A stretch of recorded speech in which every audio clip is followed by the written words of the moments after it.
if the arcs of the same length in two circles subtend angle of 60 degree and 75 degree at their centers, find the ratio of their radii. Hello dears, topic है trigonometry class 11। दिया क्या है कि दो circle है, ठीक है, दो सर्कल है और उस सर्कल में सर्कल का आर्क जो है वो सेम लेंथ, ठीक है, सर्कल के आर्क का लेंथ सेम है। जो एंगल बना रहा है दोनों सर्कल में वो 60 डिग्री और 75 डिग्री दिया है। उसके सर्कल का जो रेडियस है, ठीक है, रेडियस है उसका रेशियो निकालना है, रेडियस का रेशियो निकालना है। इसके लिए क्या करते हैं, पहले हम दो सर्कल बना लेते हैं, वो बड़ा सर्कल वो छोटा सर्कल। ये एक बड़ा सर्कल बना लिए, ठीक है, और दूसरा जो सर्कल है वो इससे छोटा है।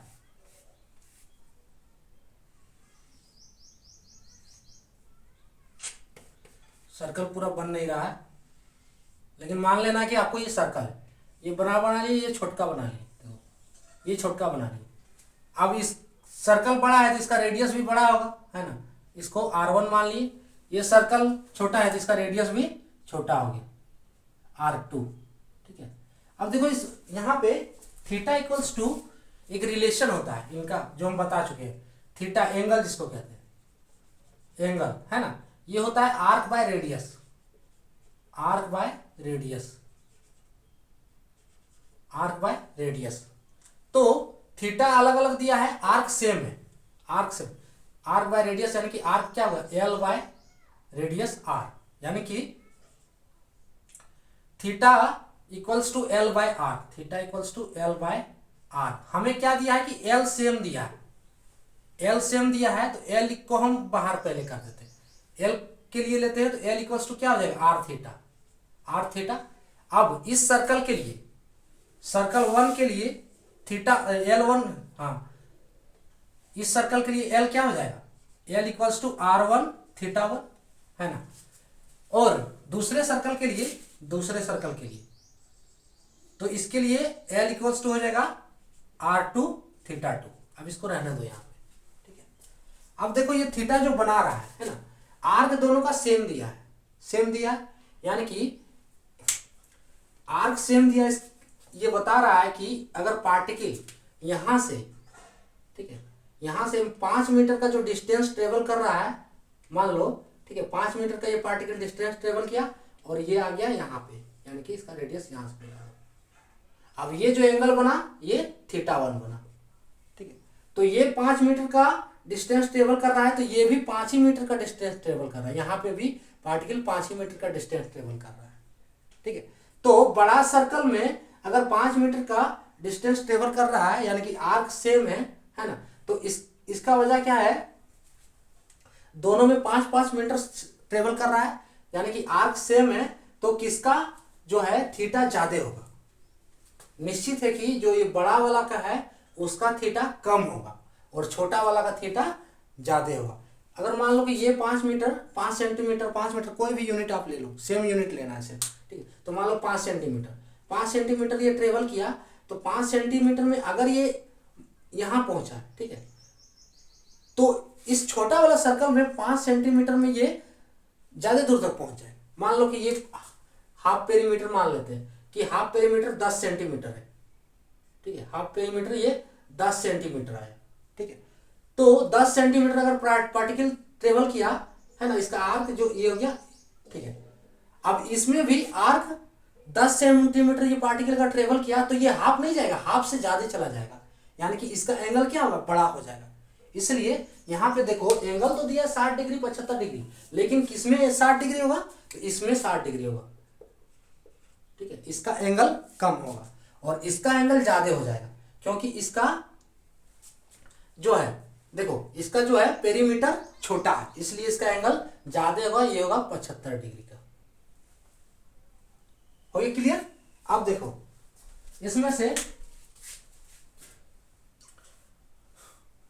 से क्या निकालना है हमको, हाँ, R1 R2 का रेशियो निकालना है। तो R1 R2 का रेशियो निकालेंगे, कैसे निकालेंगे, क्या क्या मिला हमको, L R1 theta 1, R1 theta 1, तो यहां से लिख देंगे R1, L दोनों का सेम है ना, R1 की जगह R1 लिख देंगे, थीटा 1 की जगह 75 डिग्री, R1 इंटू 75 डिग्री।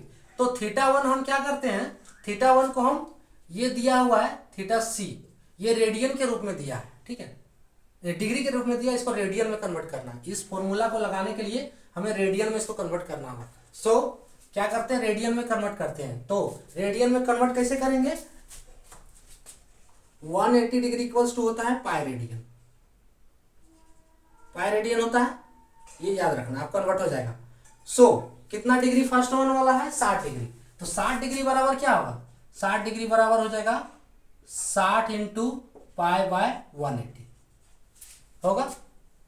अब यहां से 6 18 यानी कि पाई बाय 3 है ना। सो थीटा 1 कितना आया, pi by 3 is equals to R1 into pi by 3 हो गया।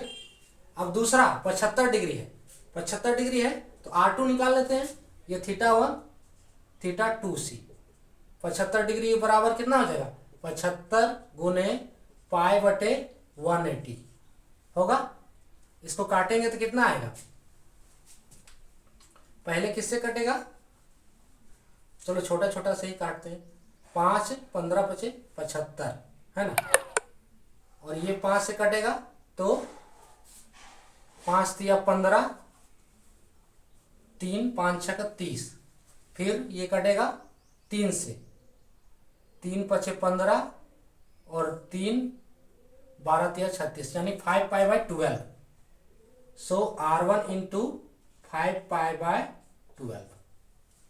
अब ये दोनों क्या है, इक्वल हो जाएगा क्योंकि लेंथ इक्वल है ना, तो ये दोनों भी इक्वल होगा। सो R1 इंटू पाई बाय, इसको इक्वेशन 1 मान लो, 2 मान लो, चलो अब देखो R1 into pi by 3 is equals to होगा 5 पाई बटे 12 इंटू R2, यहाँ R2। अब देखो यहां से R1 R2 का रेशियो पूछा है, तो R1 बटे R2 क्या लिख सकते हैं, R1 बटे R2 is equals to, R2 को इधर ले आए क्रॉस मल्टीप्लीकेशन है ना, और इधर हो जाएगा 5 पाई बटे 12, 3 ऊपर जाएगा 3 बटे पाई, पाई पाई यहां से कटेगा, ठीक है, ये हो गया 3 चौके 12 4, यानी कि R1 बटे R2 इक्वल्स टू कितना आया, 5 बटे 4 है ना। और R1 R2 का रेशियो अगर कहें तो R1 R2 का जो रेशियो आएगा वो कितना हो गया, 5:4। अब देखो ऐसे भी पता चल रहा है कि R1 का रेडियस अगर 5 सेंटीमीटर ले लिए तो R2 का रेडियस 4 सेंटीमीटर, यानी कि R2 का रेडियस छोटा है, R1 का रेडियस बड़ा होगा। यहां से भी क्लियर हो, तो इसका आंसर क्या होगा, 5:4 हो गया। क्लियर है ना। क्या दिया था, एंगल दिया था, किसका एंगल क्या है ये नहीं दिया था, लेकिन दोनों का लेंथ जो है, आर्क लेंथ ये सेम है, ये L जो है दोनों के लिए सेम है, तो L दिया था है ना। हम थीटा फाइंड किए कि किसमें क्या होगा, ये थीटा 2 मान लिए हैं, ठीक है, इसका रेडियस R1 मान लिए, इसका रेडियस R2, और इसी का रेशियो निकालना था। सो फॉर्मूला ये वाला है, इस फॉर्मूला से इसका रेशियो निकालते, तो ये था टॉपिक।